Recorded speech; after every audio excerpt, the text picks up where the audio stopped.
Alors, parlons un peu de la Formule E, parce qu'avec le coronavirus, elle a été arrêtée pendant un moment aussi, comme la Formule 1 d'ailleurs, qui n'a même pas pu, qui n'a même pas pu démarrer sa saison 2020, la Formule 1.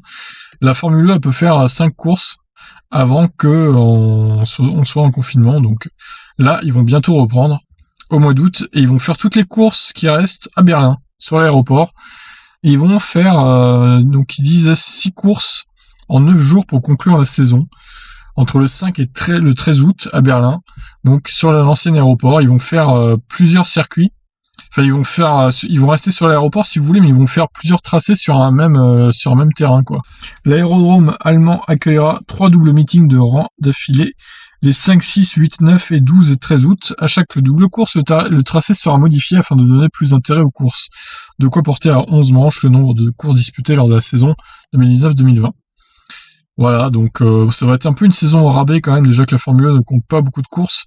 Mais là, clairement, bon, ça fera trop de moins que d'habitude, et en plus, ça sera un peu les mêmes circuits sur la fin. Mais bon, au moins, il y aura un vainqueur du championnat. Alors, Jamie Reigl, président-directeur général de la Formule E, s'est déclaré satisfait de ce programme de reprise.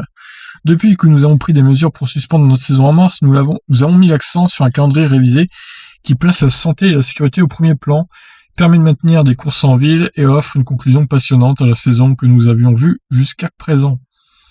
Le choix de l'aéroport de Berlin n'est pas anodin, c'est un lieu que nos équipes, nos pilotes et nos fans adorent pour organiser un ensemble de courses sur 9 jours avec 3 doubles meetings consécutifs. 3 plans de pistes seront proposés, chaque fois un nouveau défi créant des conditions imprévisibles pour notre fin de saison. La Formule E et la FIA ont travaillé en étroite consultation avec les équipes et les autorités locales pour définir un plan solide pour conclure le championnat de manière sûre.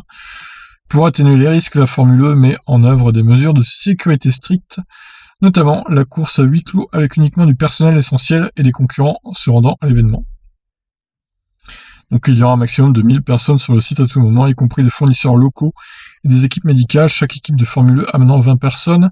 Toutes les autres opérations seront effectuées à distance. Le protocole de santé et de sécurité comprend des tests obligatoires sur les coronavirus avant les courses, ainsi qu'un dépistage sur place tous les jours à l'arrivée sur la piste. La Formule 1 imposera également l'utilisation des masques et l'éloignement social et cherchera à limiter les mouvements à travers les espaces de travail avec des zones clairement définies. Voilà, ils font ça sérieusement, c'est cool. Donc ça devrait bien se passer, a priori. Tout a l'air d'être bien calculé. Donc, concernant la Formule 1, pour ceux qui suivent, je sais pas s'il y en a sur la chaîne, moi je suis ça depuis que je suis petit, donc ça reprendra le 5 juillet en Autriche, avec une double course aussi d'ailleurs. Il y en aura une deuxième le 12 juillet, donc la semaine d'après. Ça sera toujours en Autriche. Une première en Formule 1, il y aura 2 courses sur un même circuit. Donc assez étonnant, mais en ces temps de coronavirus, les championnats automobiles et de football d'ailleurs doivent s'adapter. Donc voilà, ça va faire un peu de changement en 2020.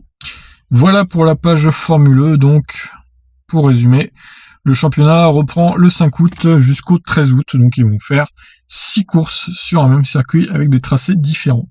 Je vous laisse réagir. Ciao, ciao.